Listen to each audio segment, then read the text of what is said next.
De vez em quando, em nossa vida perfeita e atarefada, encontramos momentos de distração e alegria.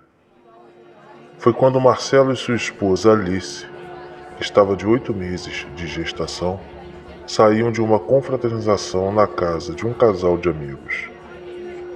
Sempre recebiam esse convite para conhecer a casa de campo deles, mas por falta de tempo, nunca conseguiam se reencontrar. Depois de uma noite festiva e nostálgica, eles se prepararam para ir embora. Se despediram dos amigos e entraram no carro.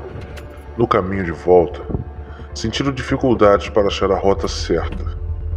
Haviam chegado ali durante o dia e agora já era noite. O lugar era desconhecido para eles, que eram acostumados à cidade grande. As ruas estavam vazias ao extremo. Talvez por ser dia de semana. A viagem seria longa, mas estava tudo sob controle.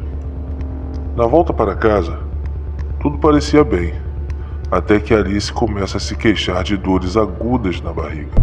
Nervoso, Marcelo tenta procurar alguém que os acudisse naquele momento, mas em vão. O telefone estava com sinal fraco e não havia por ali nenhum comércio aberto ou até mesmo casas. As dores de Alice só aumentavam e, junto com a dor, aumentava também o desespero de Marcelo. À medida que andavam com o carro e não se via sinal de ninguém, Marcelo tremia mais e mais. E a essa altura, a casa de onde saíram já estava longe. Sem saída, fizeram um retorno para a casa de onde estavam. E no caminho, avistaram um senhor que estava acenando com a mão. Então, Marcelo foi parando próximo ao senhor. O senhor havia percebido que estava ocorrendo algum problema com aquele casal no carro. Marcelo explicou afobadamente o que estava acontecendo e o senhor informou que ali por perto havia um hospital e que eles conseguiriam uma ajuda lá. Enquanto o senhor explicava o endereço para Marcelo, Alice gritava de dor. Em seguida, Marcelo arrancou com o carro naquela direção. Chegando lá, Marcelo se deparou com um enorme hospital à moda antiga. Parecia ser uma construção do século XIX, sem muita luz na entrada e quase abandonado. Marcelo pegou sua esposa nos braços e subiu a escadaria de entrada do hospital, já sem fôlego. Ao entrar, começou a chamar por socorro. A recepção estava vazia. Algumas cadeiras de espera pareciam estar empoeiradas. Se ouviu o vento ficando cada vez mais forte.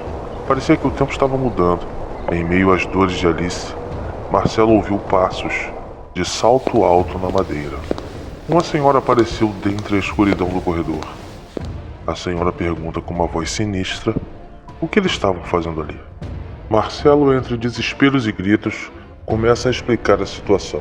A senhora vai em direção a Alice, se agacha próximo a ela. A senhora fala para Alice que o seu menino parece estar brigando para sair. Marcelo, surpreso, pergunta como ela sabe que a criança é um menino. A senhora encara Marcelo dizendo que a essa altura da vida não há nada que ela não soubesse. Rapidamente a senhora chama pelo maqueiro. O som das rodas da maca vai aumentando conforme ele se aproxima. Ainda sem meio entender tudo o que estava acontecendo, Marcelo olha para um corredor que parecia infinito e, surgindo da escuridão, vem Antônio, trazendo a maca. Antônio e Marcelo erguem do chão e a colocam na maca. Antônio empurra a maca com pressa. Marcelo pergunta em tom mais alto: para onde vão levá-la? A senhora, num ato autoritário, para e se vira devagar para Marcelo e diz que tudo ficará bem e que não existe lugar melhor para ela estar agora. Por ali ficou, apavorado com tudo aquilo que estava acontecendo e procurando se acalmar. Ele olha ao redor. Era uma recepção jamais vista em nenhum hospital que ele conhecia. Era um hall grande com janelas altas de ambos os lados. Não parecia ser um hospital comum. Depois de um breve momento, um senhor veio em sua direção. Parecia ser um enfermeiro. O nome dele era Fred. Fred informa a Marcelo que a senhora Catarina diz que tudo ficará bem. Marcelo agradece a ajuda de momento que estavam prestando a Alice, mas que assim que ele tivesse algum sinal no telefone, pediria uma ambulância para levá-la daqui.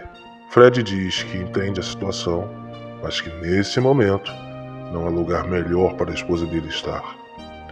Marcelo, cada vez mais assustado com a passividade daquelas pessoas, se exalta. Ele não está certo assim de que tudo ficará bem. Aquele lugar, aquelas pessoas, tudo estava muito estranho. Marcelo vê naquela hora que é melhor sair dali. Marcelo adentra o corredor por onde levaram sua esposa e grita o seu nome. Pelo corredor, portas e mais portas vão aparecendo. O corredor parece não ter fim. Uma claridade ilumina o que parece ser o fim do corredor.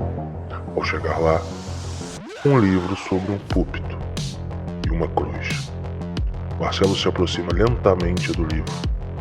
Ele tenta ler o livro, mas parece embaçado e com as gravuras arrancadas dele. Marcelo olha para a esquerda. Outro corredor sem fim. Olha para a direita, o mesmo. Marcelo começa a achar que está alucinando. Nem consegue enxergar mais o que está atrás.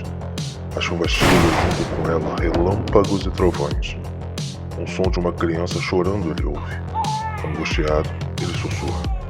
É meu filho. Marcelo sai disparado na direção do som.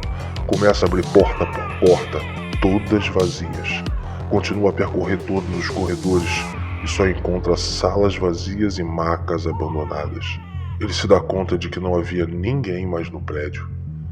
Marcelo cai em prantos, mas ele precisa encontrar sua família.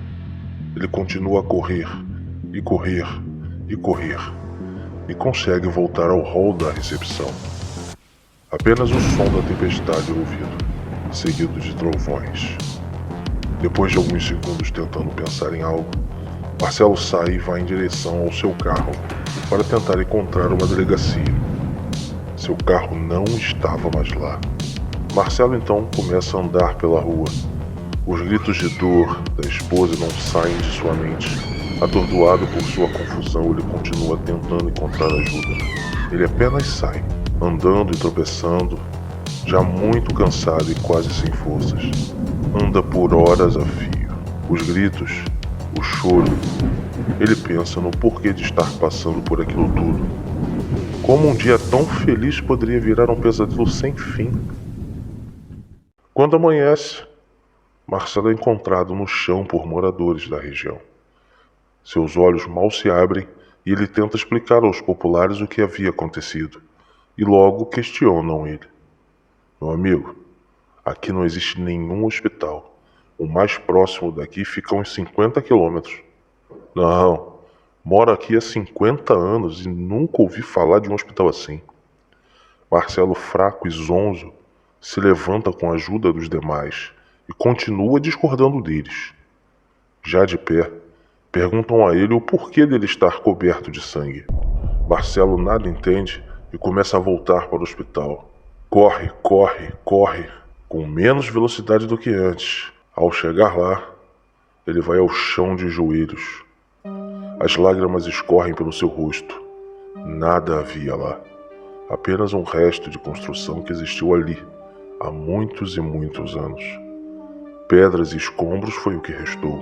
Quase uma ruína antiga grega. Alguém toca ao seu ombro. É aquele senhor que havia lhe dado aquele endereço. O senhor fala com uma voz calma e triste. Meu filho, me perdoe, mas se eu não fizesse isso, seria minha filha que eles levariam. Marcelo parte para cima do senhor, ameaça lhe dar um soco, mas no meio do caminho, com agressividade e choro preso na garganta, Marcelo desiste de ir para cima do senhor. Se vira mais uma vez para o hospital em tom de desânimo. Quando volta seu olhar para o senhor, vê que ele sumiu. Não havia árvores ou outras construções, qualquer lugar para onde ele pudesse ter se escondido. Apenas um campo largo e vasto. Simplesmente sumiu. Em seguida, um carro de polícia aparece. Fora chamado pelos populares. Marcelo dá graças e começa a explicar o que havia acontecido. Sem mais delongas, os policiais apontam a arma para Marcelo, jogam-lhe no chão e o algemam. Marcelo não entende e continua tentando se explicar, mas sem sucesso. Um dos policiais confirma com o outro ser ele quem os populares estavam dizendo, por causa do sangue em suas roupas. Marcelo é jogado na traseira de uma viatura e levado à delegacia. Na delegacia, ele ouve 2 policiais conversando num canto. Eles haviam achado um corpo, brutalmente assassinado, não muito longe dali. O corpo era de uma mulher grávida, com a barriga retalhada, mas não encontraram a criança. Marcelo não conseguiu expressar nenhuma emoção, mais nada. Estava ele ali, preso, sua esposa morta e sem o seu filho. Marcelo entrou num estado catatônico, do qual dizem até hoje que ele nunca mais voltou. De vez em quando, a imagem de sua família feliz vem à cabeça. De vez em quando.